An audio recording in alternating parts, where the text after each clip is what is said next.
Assalamualaikum dan salam sejahtera. Hari ini kita akan mengadakan satu forum pembincangan yang bertema kesejahteraan dan keselamatan.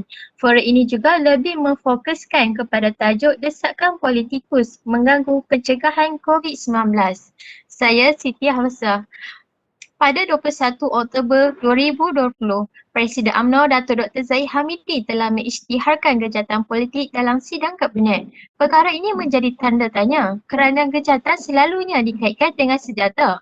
Namun dalam hal ini, adakah kejahatan yang dimasukkan sebagai satu perdamaian politik dalam kalangan ahli politik?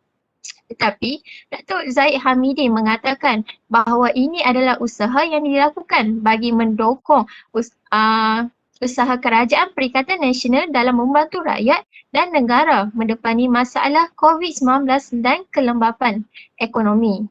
Hal ini demikian kerana berlaku penaikan kes yang mendadak selepas pilihan raya umum di Sabah. Selain isu kejahatan politik, isu darurat yang hangat dibicarakan ini juga mencetus spekulasi banyak pihak. Adakah darurat boleh diisytiharkan dalam keadaan negara berdepan dengan ancaman keselamatan COVID-19? Mungkin pada pandangan saya, pelaksanaan darurat ini adalah sebagai pilihan terakhir yang boleh dilakukan oleh pemerintah bagi mengelak berlakunya pilihan raya dalam masa terdekat. Pada pandangan anda Hafiz, adakah darurat ini perlu dilaksanakan atau tidak?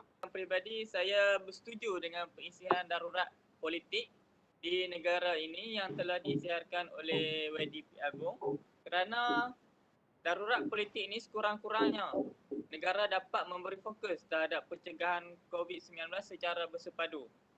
Ahli politik sewajarnya akur dan terima pengisytiharan ini dengan hati terbuka. Ahli politik perlu fokus terhadap keperluan, keselamatan dan kebajikan rakyat terlebih dahulu berbanding desakan politik di negara ini. Bagaimana pula pandangan Farina berkaitan pengisian darurat ini? Baiklah, pada pandangan saya, darurat memang wajar diadakan. Apa yang penting sekarang ini adalah fokus kerajaan kepada rakyat yang kini berada dalam kesusahan akibat daripada wabak COVID-19 ini. Pada pandangan saya, ahli politik dan kepimpinan perlu lebih bertanggungjawab terhadap isu rakyat, keselamatan dan kesihatan berbanding berterusan memainkan isu politik.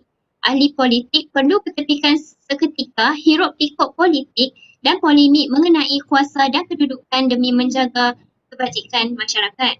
Rakyat terpaksa menghadapi PKPP tanpa bantuan tunai yang besar, dibuang kerja, pekerjaan pun tak ada dan semua ini akan memberi kesan kepada moral dan keyakinan rakyat dalam menghitung hari-hari yang mendatang. Ditambah pula dengan bencana alam iaitu banjir besar antaranya di negeri Terengganu dan Pahang yang tentu akan meresahkan rakyat. Jadi, bagaimana pendapat Saudari Aisyah tentang cara pihak berkuasa menjaga dan memastikan keselamatan rakyat yang terjejas akibat banjir ini terjaga terutamanya pada musim COVID ini?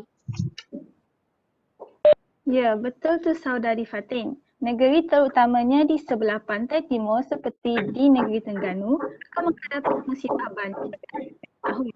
Namun, tahun ini agak berbeza kerana mereka sedang berhadapan dengan masalah seperti COVID-19.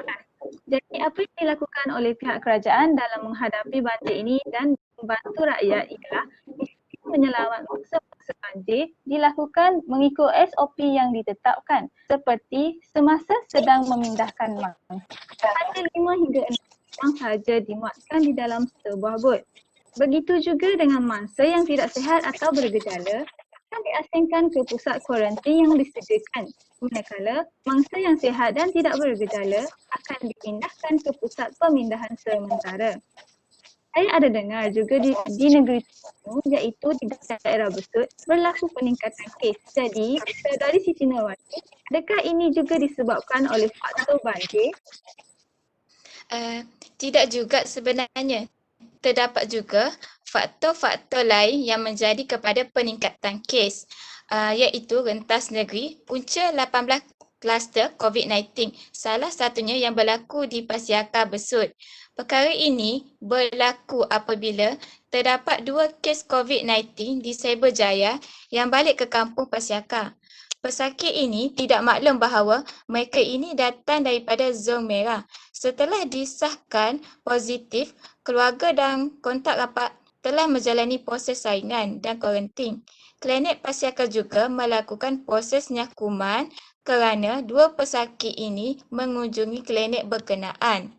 Jadi, dapat dilihat secara kesimpulannya daripada pembincangan kita pada hari ini bahawa semua lapisan masyarakat, tidak kira sama ada pemerintah yang berbeza parti politik atau masyarakat biasa, mempunyai peranan dan membantu rakyat yang terjejas. Sebagai contohnya terjejas akibat banjir dan lain-lain lagi. Serta perlu patuh terhadap SOP yang telah ditetapkan oleh Kementerian Kesihatan dalam usaha menangani COVID-19 dikala trend menunjukkan peningkatan. Itu sahaja.